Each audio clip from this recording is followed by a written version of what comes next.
Hello everyone, my name is Gauri Ghate and welcome to the official YouTube channel of Law Prep Tutorials. This is our series on Indian Express Explained. In this series, we keep an eye on Indian Express Explained articles that come throughout the week and we choose special articles, important articles for your CLAT 2027 preparation and we make a lecture on those articles, those topics, concepts और हम आपकी preparation के लिए लाते हैं. So, welcome to the next lecture. In this lecture, we'll be talking about the Pakistan, Saudi Arabia, Turkey Defense Pact and what does this mean for India. The questions asked are, who is the Mecca Agreement primarily aimed at? क्या ये Saudi Arabia के दुश्मनों के लिए है, Turkey के दुश्मनों के लिए है या पाकिस्तान के दुश्मनों के लिए है?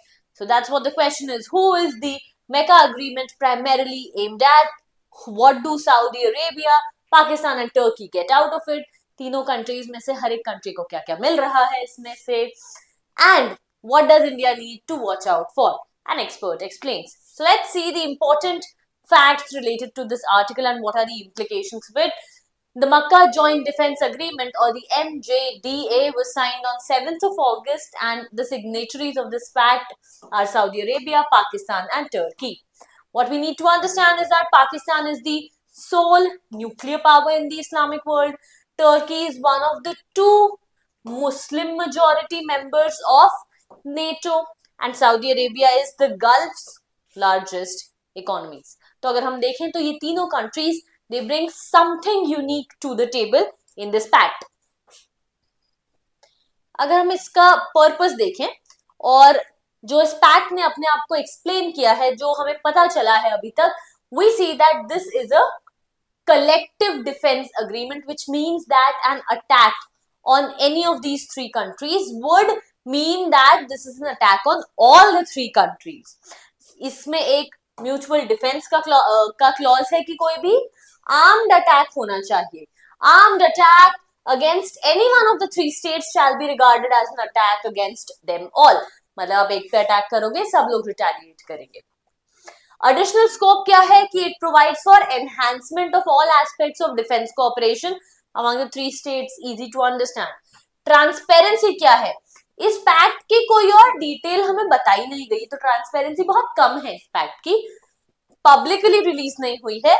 ये बिल्ड ऑन हुआ है Saudi Pakistan strategic mutual defence agreement पे जो सितंबर 2025 में साइन हुआ था. अब अगर हम ध्यान से देखें तो ये जो SMDA है, Saudi Pakistan strategic mutual defence agreement, ये इतना इंपॉर्टेंट क्यों है? ये इतना इंपॉर्टेंट इसलिए है क्योंकि क्लैट 2026 का जो पेपर था उसमें एक पैसेज आया था जो बात कर रहा था ट्रम्प्स ट्रिपल वैमी के बारे में. मतलब प्रेसिडेंट डोनाल्ड ट्रंप ने इंडिया के अगेंस्ट क्या 3 तरीकों से अटैक किया है. One of them was the attack on the H-1B visa.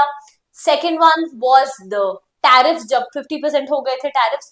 And third one was when these two countries, Saudi Arabia and Pakistan, signed this strategic mutual defense agreement and Trump और USA said nothing. इसलिए हमारे लिए ये बहुत important हो जाता है क्योंकि क्लैट 2026 में it has already been asked. Next, जब ये ऑलरेडी SMDA बन चुका था, अग्री अपॉन हो चुका था सऊदी और पाकिस्तान के बीच में, तब हम देखते हैं कि अगस्त मतलब अभी तुर्की इसे ज्वाइन करता है इस फ्रेमवर्क को. ये बायलैटरल पैक्ट जो हुआ था अब ये ट्राइलैटरल हो जाता है. और ये किस सिचुएशन में हुआ है? वेस्ट एशिया में जो इंक्रीजिंग टेंशंस है इस सिचुएशन में ये हुआ है. एक बार हम ये मैप देख लेते हैं और देख लेते हैं इस मैप में कहां कहां है ये कंट्रीज जो इस पैक्ट का के मेंबर्स हैं. एक हो गया तुर्की यहाँ पे है, सऊदी अरेबिया यहाँ पे है एंड ऑफ कोर्स पाकिस्तान यहाँ पे है. इसीलिए इसे सुन्नी ट्रायंगल भी कहा जा रहा है बिकॉज ये तीनों कंट्रीज सुन्नी इस्लाम फॉलो करने वाली मेजॉरिटी कंट्रीज हैं. तो आपको ये मैप बहुत अच्छे से याद रखना है. वैसे भी वेस्ट एशिया एक बहुत ज्यादा इंपॉर्टेंट थीम है हमारे क्लैट 2027 के लिए. एडिशनली अब ये जो मक्का जॉइंट डिफेंस एग्रीमेंट साइन हो गया है, इसी रीजन की 3 कंट्रीज के बीच में इसीलिए अब हमारे लिए बहुत जरूरी हो गया इसको और अच्छे से पढ़ना। अगर हम इस अग्रीमेंट के बारे में देखें तो इसे ट्रिपल अलायंस या सुन्नी सिक्योरिटी ट्रायंगल कहा जा रहा है, और हम ये देख चुके हैं कि an armed attack on one state is an will be seen as an armed attack on all the states. ये जो MJDA है, मैक्का जॉइंट डिफेंस एग्रीमेंट, ये बिल्ड ऑन करता है, देख चुके हैं हम पाकिस्तान सऊदी के बीच के एग्रीमेंट जो 2025 में हुआ था। ये बहुत इंपॉर्टेंट फैक्ट है, ये जो पैक्ट है ये मैंडेट करता है, बहुत स्ट्रिक्टली कहा गया है कि रेगुलर जॉइंट ट्रेनिंग इनिशिएटिव्स होंगे, कंबाइंड मिलिट्री एक्सरसाइजेस होंगी इन तीन कंट्रीज की फोर्सेस के बीच में। It is mandated that regular trainings, defense exercises will take place between the forces of these countries. The framework establishes formal channels for intelligence sharing. Intelligence sharing भी करेंगी ये तीनों countries. इससे इंडिया को थोड़ा संभल के रहना पड़ेगा इंटेलिजेंस शेयरिंग से, क्योंकि इंडिया ऑलरेडी एक बार इंटेलिजेंस शेयरिंग की एक ऑर्गेनाइजेशन की वजह से इन न्यूज आ चुका है। आपने इसका नाम सुना होगा, फाइव आइज। अगर आपने इसका नाम सुना है तो बताइए फाइव आइज के मेंबर्स कौन कौन है in the comment section, and I will personally try to look at all the answers. ठीक है, I need to know if you know who are the members of Five Eyes, because in this series I've discussed this somewhere. Context, present context क्या है कि ये जो principle है attack against one will be perceived as an attack against all, ये NATO के article 5 से बहुत ज्यादा रिजेंबल करता है। बिकॉज ये नेटो के आर्टिकल 5 से रिजेंबल करता है, इसे कई बार इसे इस्लामिक नेटो भी कहा जा रहा है। हाउएवर इसको इक्वेट नहीं किया जाना चाहिए नेटो के आर्टिकल 5 से, क्योंकि नॉर्थ अटलांटिक ट्रीटी ने बहुत क्लियरली आर्टिकल 5 में सब कुछ मेंशन किया है। हाउएवर अभी जो मक्का जॉइंट डिफेंस एग्रीमेंट है इसके कमिटमेंट्स अभी भी अनक्लियर हैं, अभी भी क्लियर नहीं है कि कौन सी कंट्री किस तरीके से एक्ट करेगी। अगर हम पैन इस्लामिक या पैन अरब डिफेंस पैक्ट्स देखें, ऐसे पैक्ट्स जो इससे पहले भी हो चुके हैं, हम देखते हैं treaty of joint defence and economic cooperation जो अरब लीग के बीच में साइन हुई थी। अरब लीग की जो कंट्रीज थी उन्होंने आपस में 1950 में साइन की थी, इंपॉर्टेंट है। द बगदाद पैक्ट ऑफ 1955, और जिसे सेंटो भी कहा जाता है, इराक, टर्की, पाकिस्तान, ईरान और यूके के बीच साइन हुई थी, और इसका पर्पस क्या था? सोवियत एक्सपेंशन को रोकना, जो सोवियत यूनियन बढ़ रहा था उसको रोकना।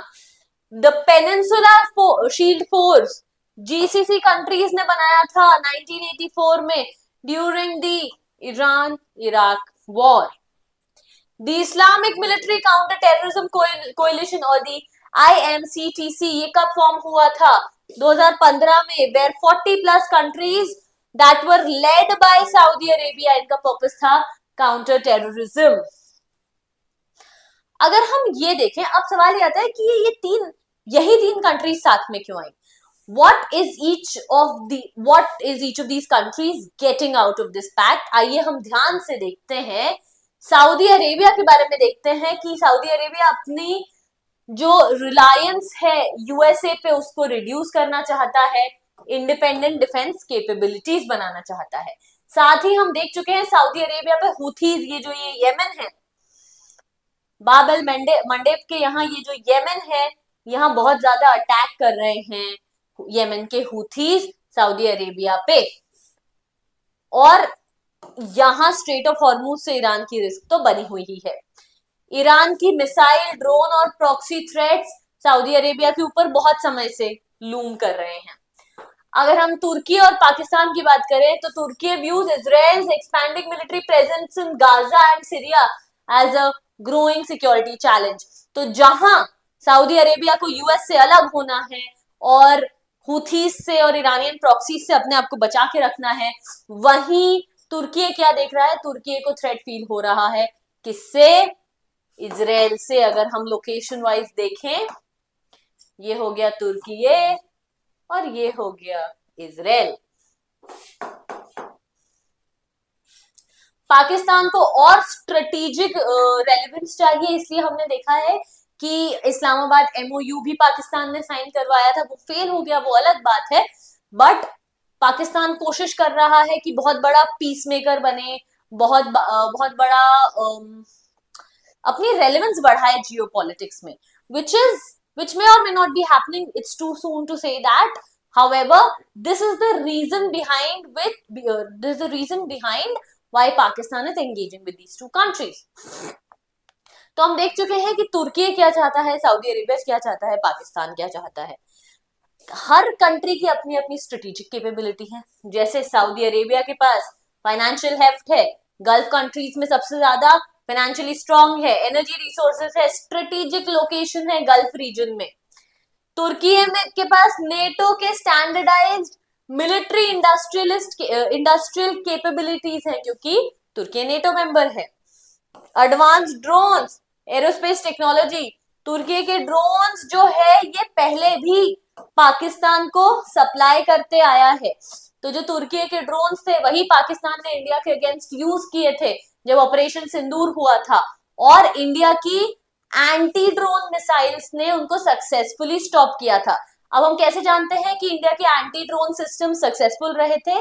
The reason behind this is that Cyprus जो तुर्की से लड़ रहा है, साइप्रस ने ह्यूज ऑर्डर प्लेस किया है इन एंटी ड्रोन सिस्टम्स का, इसीलिए हम जानते हैं कि तुर्की के पास एडवांस ड्रोन्स हैं। क्यों? क्योंकि तुर्की ने पाकिस्तान को अपने ड्रोन्स दिए थे, इंडिया के anti drone systems anti drone defence system से उनको रोक दिया गया था, इसीलिए अब तुर्की या टर्किश ड्रोन्स के against Indian system, defence system अच्छे से काम करता है, इसलिए साइप्रस भी ऑर्डर किया है अभी इसको। साइप्रस कहाँ है हम देख लेते हैं मैप में, ये रहा छोटू सा साइप्रस, ठीक है।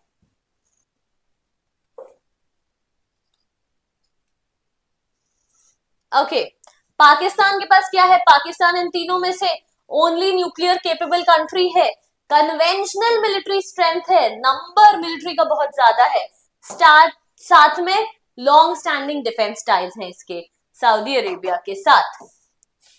जो चीजें लिखी हुई थी कंबाइंड स्ट्रेंथ में देखा जाए तो सऊदी के पास पैसे हैं, तुर्की के पास मिलिट्री इंडस्ट्रियल स्टैंडर्ड्स हैं, और पाकिस्तान क्या है? एक न्यूक्लियर और कन्वेंशनल कैपेबिलिटीज वाली कंट्री है। अगर अब सवाल आता है कि यार ये पैक्ट साइन तो हो गया है, तो इसकी क्रेडिबिलिटी क्या है, कितना चलेगा, क्या जो कहा है वो डिलीवर करेंगे? अब ये हम देखते हैं कि पिछली बार हिस्टोरिकली कभी किसी म्यूचुअल डिफेंस ट्रीटी की वजह से किसी ने दूसरी कंट्री पे अटैक किया था, तो वो हुआ था 1939 में, जब जर्मनी ने पोलैंड को इन्वेड किया था और यूके ने वॉर डिक्लेयर किया था जर्मनी में, लास्ट ये तब हुआ था। उसके बाद नेटो का आर्टिकल 5 से एक बार ट्रिगर हुआ है, कब? 9/11 के बाद हुआ है, और तो और इसका नॉन पब्लिक नेचर है, आधी चीजें डिस्क्लोज नहीं की हैं।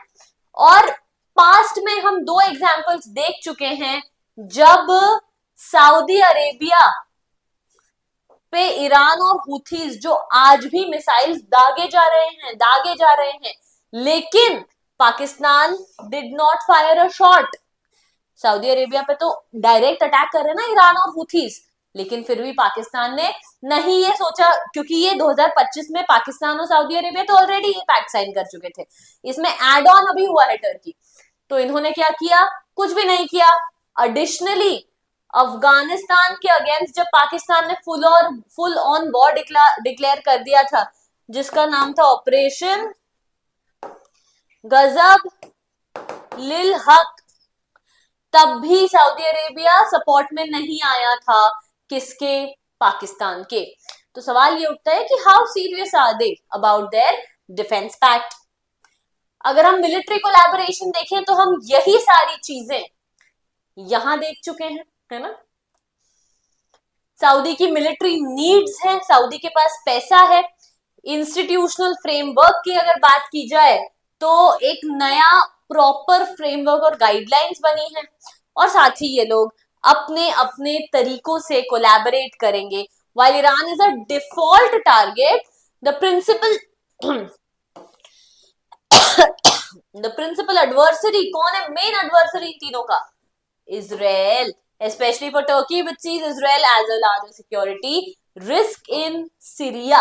सीरिया में रिस्क है क्योंकि Israel is becoming more and more powerful. What are the implications for India? अगर हम अभी तक इंडिया सऊदी अरेबिया की रिलेशंस देखें तो काफी अच्छी चलती आ रही थी. However, सऊदी अरेबिया का greater strategic integration with Pakistan, Turkey और चाइना एक्सेस जब हो रहा है तो इंडिया के लिए इतना बेनिफिशियल नहीं है. इसलिए आप समझेंगे कि इसको काउंटर बैलेंस करने के लिए इंडिया यूएई के साथ अच्छे रिलेशंस डेवलप कर रहा है.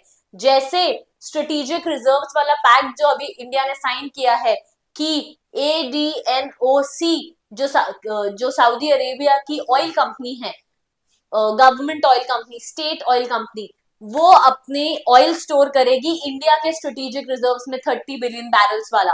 ऐसे ही यूएई के साथ मल्टीपल लेवल्स पे इंक्रीज हो रहा है क्या, कोलैबोरेशन इंडिया का. ठीक है, हम ये भी देख चुके हैं कि यूएई और सऊदी अरेबिया के अच्छे रिलेशन नहीं चल रहे हैं क्योंकि इसकी वजह से यूएई निकलना भी चाह रहा, एग्जिट कर चुका है ओपेक और ओपेक प्लस को. Shift in Saudi India relations अगर हम देखें तो historically Saudi Arabia economic leverage over Pakistan and investment appeal of India allowed Riyadh to balance it ties. However, अब सऊदी अरेबिया की जो सिक्योरिटी नीड्स हैं वो उनके लिए ज्यादा भारी पड़ रही हैं, इसीलिए वो कहाँ शिफ्ट हो रहे हैं, ज्यादा पाकिस्तान की तरफ शिफ्ट हो रहे हैं. इंडिया की जो लॉन्ग टर्म स्ट्रेटेजिक टाइज थी सऊदी अरेबिया के साथ उसमें प्रॉब्लम आ सकती है. कुछ की चीजें जो इंडिया को आगे करनी है, एक्सेलरेट करना है India middle east Europe economic corridor जो G20 के समय 2023 में अनाउंस हुआ था. हाउएवर, प्रॉब्लम क्या थी, इसके एकदम बाद 7 अक्टूबर क्राइसिस के बाद, अटैक्स के बाद मिडिल ईस्ट में काफी ज्यादा वॉलेटिलिटी हो गई. इंडिया को चाबहार पोर्ट को स्ट्रेंथन करना पड़ेगा इस रीजन में, और इंडिया का जो international north south transport corridor है जहां चाबहार से होके सेंट्रल एशिया से होके रशिया तक जाती है ट्रेड कॉरिडोर, इसे स्ट्रेंथन करना पड़ेगा क्योंकि हम अभी देख रहे हैं कि चाबहार में इंडिया की पोजीशन ड्विंडल हो रही है. Deepen defence and maritime security cooperation with UAE हम बात कर चुके हैं. ओमान और कतार, अगर आप देखोगे बहुत समय से कतार से थोड़े अप डाउन रिलेशन चल रहे हैं, अब जाके स्टेबलाइज हुआ है वापस सब कुछ. Strengthen strategic ties with Greece, देख चुके हैं हम. क्यों ग्रीस? क्योंकि अगर हमें तुर्की को काउंटर करना है, टर्की को काउंटर करना है तो हमें ग्रीस और साइप्रस को काउंटर करना पड़ेगा. क्यों? क्योंकि हम ये पढ़ चुके हैं कि ग्रीस और साइप्रस दो ऐसी यूरोपियन यूनियन कंट्रीज हैं जो यूरोपियन यूनियन के कलेक्टिव डिफेंस फंडिंग में नेटो को नहीं आने दे रही हैं, वीटो डाल रही हैं. इनसे एट वॉर है टर्की. आर्मेनिया, क्यों आर्मेनिया से क्यों बनाने हमें रिलेशंस? क्योंकि उधर अजरबैजान के टर्की से रिलेशंस हैं, और इजराइल. ओके, इंडिया यूएई की स्ट्रेटेजिक डिफेंस पार्टनरशिप को एक्सपैंड करना है without creating mutual defence agreement. Mutual defence agreement क्या होता है? हमें ये नहीं यूएई को बोलना है कि तुम पे कोई अटैक मतलब हम पे अटैक नहीं, लेकिन फिर भी कोलैबोरेशन करना है. अंडर आत्मनिर्भर भारत एक्सेलरेट करना है development of AI, drones, counter drone systems and advance air defence. Counter drone systems की हम बात कर चुके हैं साइप्रस के रिलेशन में कि टर्किश ड्रोन्स को इंडिया के एंटी ड्रोन सिस्टम्स रोक चुके हैं. एज अ करंट चेयर इस साल बहुत इंपॉर्टेंट है, इंडियन ओशन रिम एसोसिएशन का करंट चेयर कौन है? इंडिया है. India should promote maritime transparency और साथ में फास्ट ट्रैक करना होगा डिफेंस फोर्सेस विजन ऑफ 2047 जिसके under autonomy through capability and power, defence production बढ़ाना है,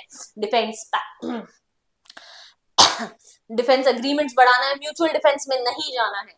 तो ये सारी चीजें इंडिया को over a long period of time करनी होंगी. So this was the Mecca joint defence agreement. अगर इसमें से किसी भी पॉइंट में आपको डाउट है तो please enter that in the comment section. और मैं आपको एक क्वेश्चन पूछ चुकी हूँ about what are the countries in Five Eyes. Please tell me in the comment section if you know the answer, and I'll see you in the next lecture with another topic important for your CLAT 2027. I hope आपकी preparation अच्छी जा रही है, and my best wishes to you. Bye.